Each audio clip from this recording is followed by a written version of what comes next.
Hello, and today we're going to talk about Kunimitsu's combos, specifically about the consistency of them because I know there are a bunch of tutorials out there already. I'm not here to do that exactly. We're going to talk about her staple combos and which ones I would want you to do. This is the one that I do all the time, without fail. However, there is also this other option. This is typically the max damage option that you would actually be better off doing, but I'm going to explain to you why I don't prefer this route in particular. Keep in mind this is just for infinite stages, by the way. Now, Kunimitsu is a character that doesn't suffer whenever you sidestep to the left. Her combos on that axis work all the time perfectly. But once you go to the right, things start going haywire, and that is a big problem because there are a bunch of matchups in this game where you have to sidestep right. For example, Jin, you're going to be sidestepping right a lot, Lars, and so on and so forth. Now, as you'll see here, even if I do delay the set dash and then try and get the next 4, it drops. So I can try and change the timing of the combo to salvage it, but that's a lot of effort on my part that you don't really need in the heat of a match.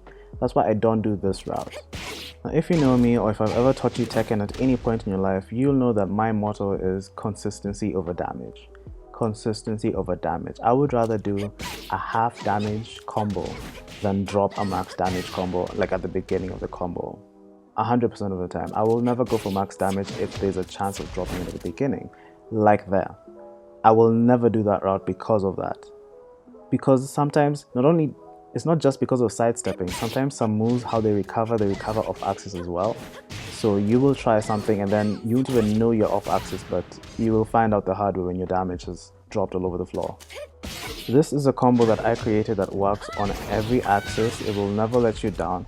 The only issue is that last, kunai, the one she throws at the end. If your sidestep to the right, it is a bit more frame perfect. You have to do it very soon. But again, dropping a big combo at the end of a combo doesn't mean as much to me as dropping it at the beginning. This is an alternative route that also works on every axis. Again, it's only a bit tricky when it comes to the right. And if you don't want the side switch, it's better to end with this and then you just continue with your Okizame. Something extremely important to remember is that you can sometimes hit your opponent at the tip of their hurt box. Not at your tip range, but at the tip of their hurt box. This will make your combos not work.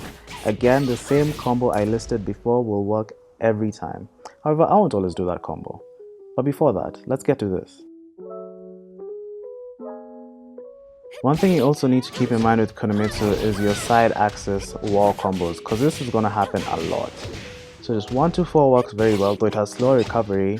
1-2-2 also works wonders, especially if there's another wall you can sort of hit them to. You can get a bit more damage that way. There is also set 1-2 that works just as well. These all break the wall, by the way. And then there's just jab and just quarter circle forward 2. That's the most reliable no matter where you are. And then you also have to be ready. Sometimes you'll side splat them, sometimes you get a proper wall combo, so always be ready. You always have to be vigilant with Kunimitsu. Because on the surface she is an easy character, but you really have to employ yourself in a match to make the most out of her. Unless your opponent has no idea what you're doing, that way just spam whatever, it'll work. Now the most reliable types of combo enders for side axis are, luckily she has her kunai that will always work no matter what angle your opponent is, thank goodness she has that. But combos that spike your opponent down as well are really good. You can do down forward 3+4 to get Oki, you can do down forward 1+2, you can break the flow with that. You don't get much Oki with that though. And now let's get to back turn combos, also very important. Not gonna be super likely, but they do happen sometimes.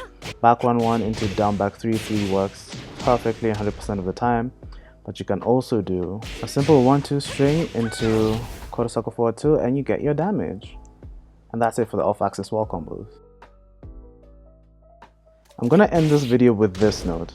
If you're in an infinite stage with Kunimitsu, I wouldn't recommend you actually go for your max damage combos. What this character excels in is mind games and Okizame, and if you're doing max damage, that means you're knocking your opponents away or you're reducing your recovery frames, and we don't want that. The best thing I would recommend you do is to do a move that lets you end in set, so that you can crouch in their face, and there's very many options for that. You can get as creative as you want, but the easiest and the best one is forward 4 into set 1 into another set. You can do while standing 2-4 into set. You can even spike them with quarter circle forward 2 or with forward 2. The options are just endless for this character. She is great for combo enthusiasts. So if you like being creative with your combos, this is the character for you. If you like messing with your opponent's mind, this is the character for you. And just a quick point to note, I know I said it was a final thing, but this is just a quick note. Your main launcher, which will be counter hit set 2, it doesn't suffer from axis. But still, if you're a bit to the right, the combo can be a bit less reliable, but not much enough for you to notice. So you don't have to worry about that. And just a quick little bonus. I promise it's the last thing.